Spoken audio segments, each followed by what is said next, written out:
Auto ಅವ್ರ ಹತ್ರ ಎಷ್ಟು ಬೈಸ್ಕೊಂಡೆ ಗೊತ್ತಾ. ಯಾಕೆ ಅಂತ ಗೊತ್ತಾಗಬೇಕಾ? ಫುಲ್ ವಿಡಿಯೋ ನೋಡಿ ನಿಮಗೆ ಗೊತ್ತಾಗುತ್ತೆ. ದಿನ ಎದ್ದು ಮಾರ್ನಿಂಗ್ ಎವ್ರಿಡೇ ಥರ ಸ್ವಲ್ಪ ಮನೆಗೆ ಐಟಮ್ಸ್ ಬೇಕಾಗಿತ್ತು ಅಂತ ಅಂದ್ಬಿಟ್ಟು ಎಲ್ಲ ಐಟಮ್ಸ್ ತೊಗೊತಾ ಇದ್ದೆ. ಇನ್ನೊಂದು ಸ್ವಲ್ಪ ಜನ ಆಂಟೀಸ್ ಬಂದರು, ಚೆನ್ನಾಗಿ ಅನಿಸ್ತಾ ಇತ್ತು ಅಂತ ಅವ್ರದ್ದು ಒಂದು ಟ್ರೀಟ್ಮೆಂಟ್ ತೊಗೊಂಡೆ. ಅಲ್ಲಿಂದ ಅಡುಗೆ ಐಟಮ್ಸ್ ಎಲ್ಲ ತೊಗೊಂಡು ಮನೆಗೆ ಬರಬೇಕಾದ್ರೆ ನನಗೆ ಯಾರಪ್ಪ ಸ್ವೀಟು ಅಂತಂದರೆ ಒಂದು ಮೋತಿಚೂರ್ ಲಡ್ಡು, ಇನ್ನೊಂದು ಜಿಲೇಬಿ, ಎರಡೂ ಒಂದೇ ಕಲರ್ ಇರೋದಕ್ಕೆ ನನಗೆ ಇಷ್ಟನ ಅಥವಾ ಟೇಸ್ಟ್ಗೆ ಇಷ್ಟನ ಅಂತ ಗೊತ್ತಿಲ್ಲ. ಬಟ್ ನನ್ನ ಪ್ರೆಗ್ನೆನ್ಸಿಯಲ್ಲಿ ತುಂಬ ಕೇಳಿ ತರಿಸ್ಕೊಂಡು ತಿಂದಿರುವಂಥ ಒಂದು ಐಟಮ್ ಶುಗರ್ ಇತ್ತು. ಬಟ್ ಸ್ಟಿಲ್ ನನ್ನ ಪ್ರೆಗ್ನೆನ್ಸಿಯಲ್ಲಿ ನಾನು ಇದನ್ನು ತುಂಬ ಕೇಳಿ ಹಸಿ ಬೈಕೆ ಅಂತ ಅಂದ್ಬಿಟ್ಟು ತುಂಬ ತಿಂದಿದ್ದೆ. ನಾನು ಫ್ರೆಶ್ ಆಗಿ ಮಾಡಿರೋ ಇನ್ನೊಂದು ಜಿಲೇಬಿಸ್ ತುಂಬ ಪ್ರಿಫರ್ ಮಾಡ್ತೀನಿ. ಬಿಸಿ ಮಾಡ್ತಾ ಇದ್ದೀನಿ. ಸ್ವಲ್ಪ ಅಲ್ಲಿ ತಿಂದ್ಕೊಂಡು ಟೇಸ್ಟ್ ಮಾಡಿಕೊಂಡು ಮನೆಗೆ ಬರೋ ಅಷ್ಟರಲ್ಲಿ ನನ್ನ ಮಗಳು ಆಟಾಡ್ತಾಯಿದ್ಲು.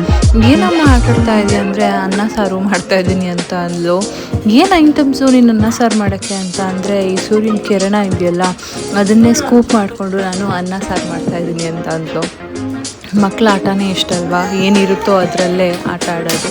ನಾನು ಇತ್ತೀಚೆಗೆ ಅರ್ಥ ಮಾಡ್ಕೊತಾ ಇರೋದೇನಪ್ಪ ಅಂದರೆ ಮಕ್ಕಳು ಹೇಗೆ ಇರೋದ್ರಲ್ಲೇ ಖುಷಿಯಾಗಿರ್ತಾರೋ ನಾವು ಕೂಡ ನಮಗೆ ಇರೋದ್ರಲ್ಲೇ ಖುಷಿಯಾಗಿರಬೇಕು ಅಂತ ಅಂದ್ಬಿಟ್ಟು ಅಭ್ಯಾಸ ಮಾಡ್ಕೊಳ್ತಾ ಇದ್ದೀನಿ. ಅಷ್ಟರಲ್ಲಿ ಸಂಜೆ ಆಯ್ತಲ್ಲ, ಇನ್ನು 3 ಗಂಟೆ ಅಷ್ಟೊತ್ತಿಗೆ ಪೂಜೆ ಮುಗಿಸ್ಕೊಂಡು ನಾವು ಬಟ್ಟೆ ತೊಗೊಬೇಕಾಗಿತ್ತು ಅಂತ ಅಂದ್ಬಿಟ್ಟು ಶಾಪಿಂಗ್ ಹೊರಡೋಣ ಅಂದ್ಬಿಟ್ಟು ಬೇಗ ದೇವ್ರ ಮನೆಗೆಲ್ಲ ಹೋಗಿ ಎಲ್ಲ ಕ್ಲೀನ್ ಮಾಡಿಕೊಂಡು ದೀಪ ಹಚ್ಚಿದ್ವಿ.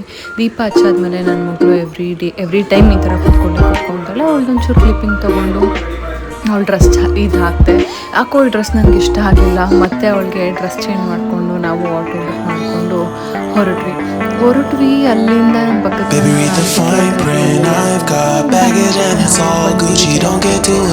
ಏನಪ್ಪ ಮಕ್ಕರಾಯಿತು ಅಂದರೆ ಆಲ್ರೆಡಿ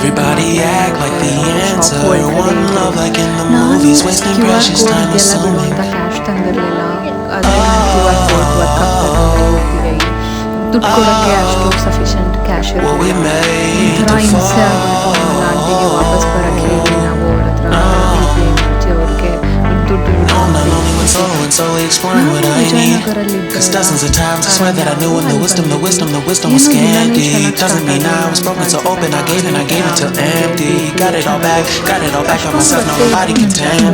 ಸೆಲ್ಫ್ ಸ್ಯಾಟಿಸ್ಫ್ಯಾಕ್ಷನ್ ಅನ್ನೋದೇ ಆಗಲ್ಲ. ಅಲ್ಲಿಂದ ನಾವು ವಿಜಯನಗರ ಬಸ್ ಸ್ಟಾಪಲ್ಲಿರೋ ರಿಲಯನ್ಸ್ ಹೋಗೋಣ ಅಂತ ಅಲ್ಲಿಗೆ ಬಂದರೆ ಆ ಶಾಪ್ ತಂದೆ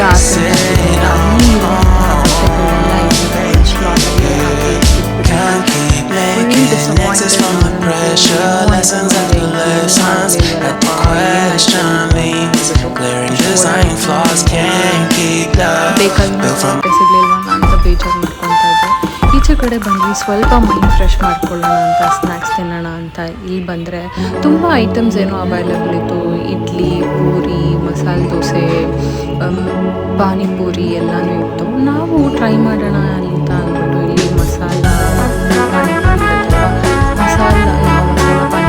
ಆಮೇಲೆ ಇದನ್ನು ತೊಗೊಂಡಿದ್ವಿ. ಎಷ್ಟು ಖಾರ ಇತ್ತು ಅಂದರೆ ಏನೋ ಟೈಮ್ ಸರಿ ಇಲ್ಲ ಅಂತ ಅಂದ್ಕೊಂಡು ನನ್ನ ಮಗಳಿಗೆ ಒಳ್ಳೆ ಎಂಜಾಯ್ಮೆಂಟ್. ಈ ಟ್ವಿನ್ಸ್ ಜೊತೆ ಅವ್ರ ಜೊತೆ ಆಟ ಆಡೋದು. ಅದಾದ್ಮೇಲೆ ಒಂಚೂರು ಅಟ್ಲೀಸ್ಟ್ ಗೋಬಿಯನ್ನು ಟ್ರೈ ಮಾಡೋಣ ಅಂತ ಗೋಬಿ ತೊಗೊಂಡ್ವಿ. ಲಕ್ಕೀಲಿ ಅದು ಚೆನ್ನಾಗಿತ್ತು ಅಂತಲೇ ಹೇಳ್ಬೋದು. ಅಲ್ಲಿಂದ ತಿಂದ್ಕೊಂಡು ಅಲ್ಲೇ ಹತ್ರದಲ್ಲಿರೋ ಇನ್ನೊಂದು ಶಾಪ್ಗೆ ಹೋಗೋಣ ಅಂತ ನೆಕ್ಸ್ಟ್ ಡೇ ಹೋಗಿದ್ವಿ.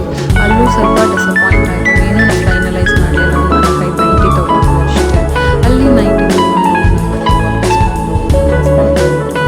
ನಾನು ಆನ್ಲೈನ್ ಶಾಪಿಂಗ್ಗೆ ಬೆಸ್ಟು ಅನ್ಕೊಂಡ ಅಂತ ಆನ್ಲೈನ್ ಶಾಪ್ ಮಾಡ್ತಾಯಿದ್ದೀನಿ.